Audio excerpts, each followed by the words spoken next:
Berlin, 1936. Despite numerous calls for a boycott or cancellation, the Games went on in Germany, ultimately serving as a loudspeaker for the Nazi propaganda machine.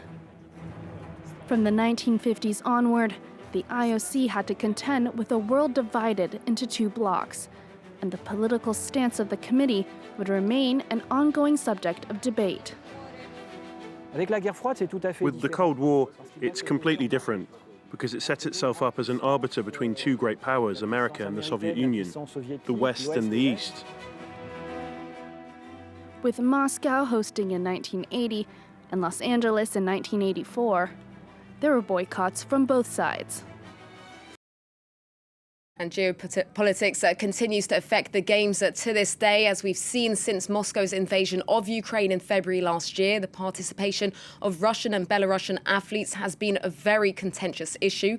Today, the president of the International Olympic Committee, Thomas Bach, formally invited 203 countries. Invitations were not extended to Russia and Belarus even. For more on this, I'm joined by Simon Rofe, an expert in sports diplomacy at Leeds University. Thank you for joining us here on France 24. Let's start with this latest announcement from the president of the IOC. We've known for a while, of course, that Russia and Belarus will not be having their national teams officially competing, but this does still leave the door open for athletes to compete as neutrals.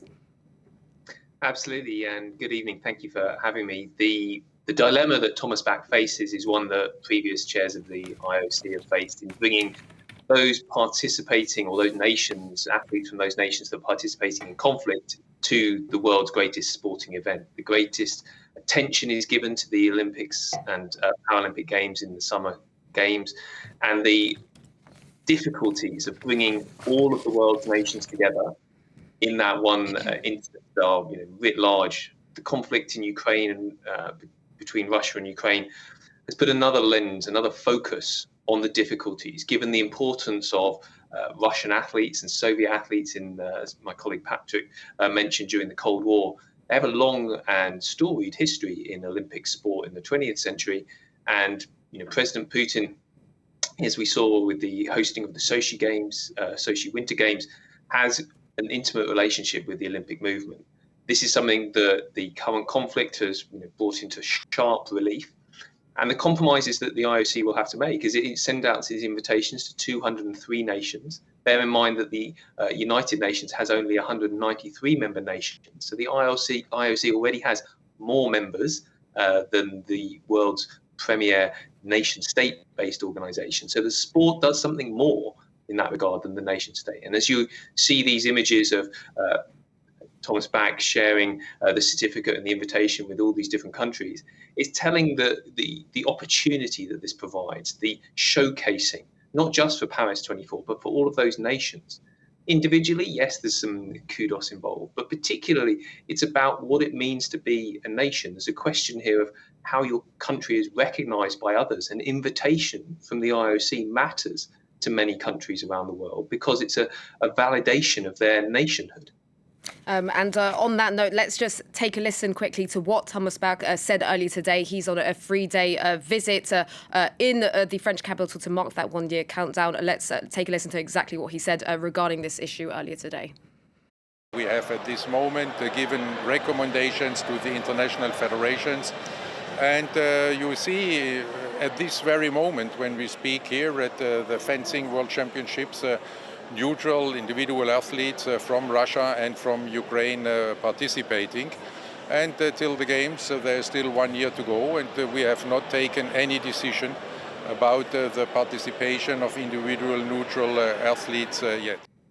So back to you, Simon. Ukraine so far has been pretty adamant in saying that it will be boycotting the Olympics if the athletes from Russia and Belarus will be taking part. And it has gone as far to say that it will not be taking part in qualifying events if Russians are taking part. Do you think that Kyiv will follow through on this stance for the Olympics themselves next year? Well, President Zelensky has made this a particularly strong part of his campaign against Moscow. Right from the outset of the conflict last February, sport was a key player. The IOC, the Winter Olympic Games had just finished, and the Winter Paralympic Games was on the doorstep before the time of the invasion. So the Paralympic and Olympic movements have been intimately involved in this conflict, whether they like it or not. President Zelensky himself has made sport a rallying cry for his nation. The prominence of international sportsmen and women from Ukraine has been a key part of the platforming of what it means to be Ukraine and its conflict. So I think President Zelensky has a lot invested in making the Olympics a case for being part of the Ukraine liberation opportunity. But equally, it's a difficult challenge for the IOC to make in terms of, are you giving sort of prominence to the Ukraine conflict over others? The world is not a entirely peaceful place other than in Ukraine at the moment. And those conflicts, the opportunity for sort of moral equivalence of, my conflict is closer than your conflict. These are really difficult questions. There hasn't been a time in the 20th century, certainly, let alone the 21st century, when conflict hasn't been part of the international geopolitical scene. And yet the Olympic Games had taken place. And so the idea of the Olympic truce was only resurrected in the 1992 Lillehammer Winter Games as an opportunity to really make a case on behalf of the United Nations and the possibility that peace could reign. And these are the dilemmas of international politics. Diplomacy is hard, and at some point you do have to negotiate with your enemies, whether they're metaphoric enemies on the sports field or in the pool, or at this point between Kiev and Moscow, tangible war-fighting enemies. And this is the dilemma that sports diplomacy has to tackle. A lot still can change in the next year. We'll have to see exactly how that situation pans out. But for now, many Ukrainian athletes have been very adamant in saying that they will be boycotting if there are athletes from Russia and Belarus competing. Many have been very vocal in saying so. Let's quickly just take a listen to one of them. If they are allowed to take part, we most likely will not go.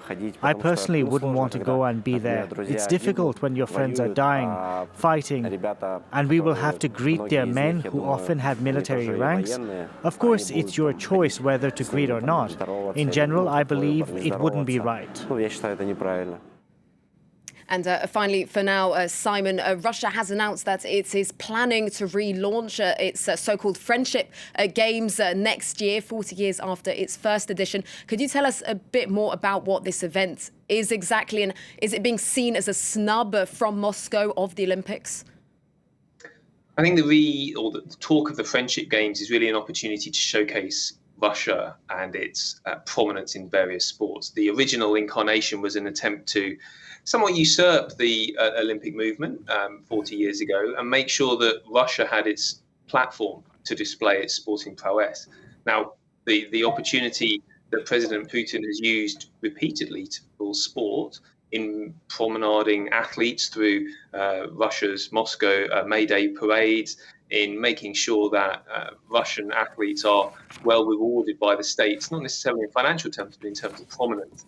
These are things that President Putin has done, and he's also been very clear in his use of the Olympic timetable schedule. It was no coincidence that the Winter Games had just finished before the invasion of Ukraine, or indeed in 2014 the invasion of Georgia.